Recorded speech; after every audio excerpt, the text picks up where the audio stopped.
Good afternoon to you. Mark Sudduth, HurricaneTrack.com, here with your Hurricane Pro and HD video blog for August the 2nd, 2016. Obviously, today's top story is Tropical Storm Earl. After struggling significantly in the Caribbean, it was named today and is now just a little stronger. As of the 2 p.m. advisory today, a new advisory will be issued at 5 p.m. Eastern Time. This is the track forecast for Earl, looking like it's going to head generally towards the central Yucatan Peninsula and then across possibly the southern Bay of Campeche. Some of the modeling indicating that it could track entirely over land after making landfall in Belize. So we'll have to see about that, in which case it would just dissipate, and that would be the end of that. As far as impacts in Belize, we'll go over that in more detail in a moment, but tropical storm warnings are in effect with a hurricane watch for a good deal of the eastern Yucatan. But up here in Cozumel and Cancun, no worries about Earl whatsoever.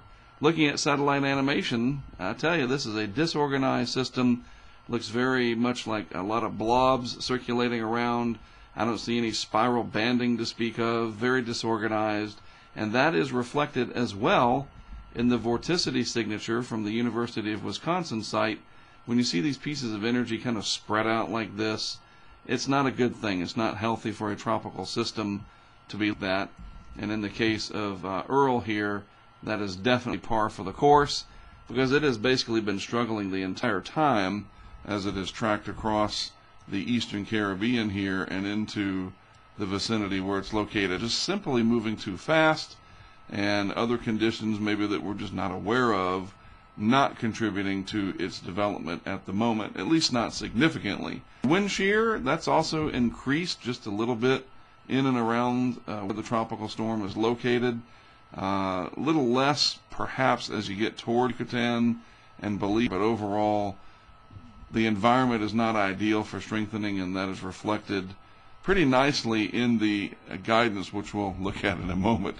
Thought I had it next, but one thing I did want to point out, notice that the eastern has not had any developments over the past 100 years during this first 10 days of August here, and there's a reason behind that. The Caribbean Sea as a whole this time of year, kind of like the gauntlet, people like to call it, or the graveyard.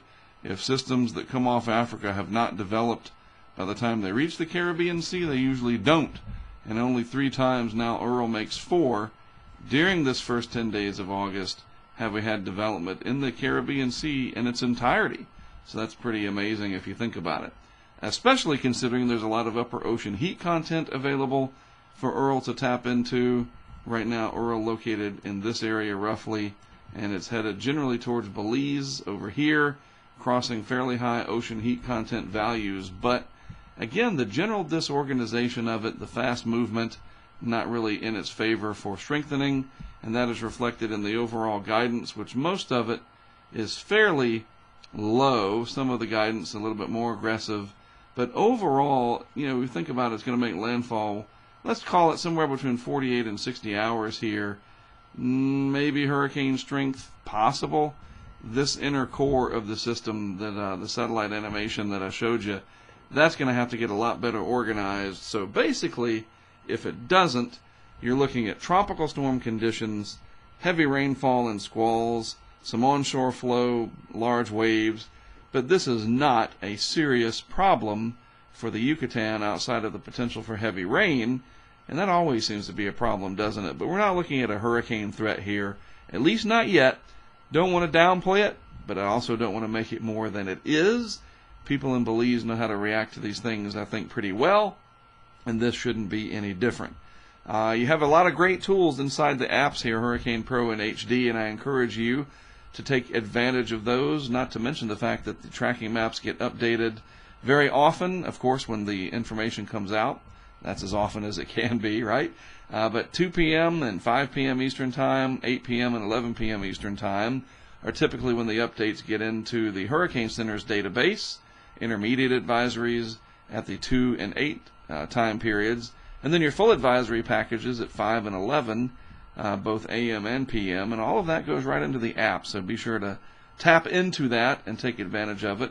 And I'll do the best I can to augment that with these video discussions throughout the life cycle of this fifth named storm of the season.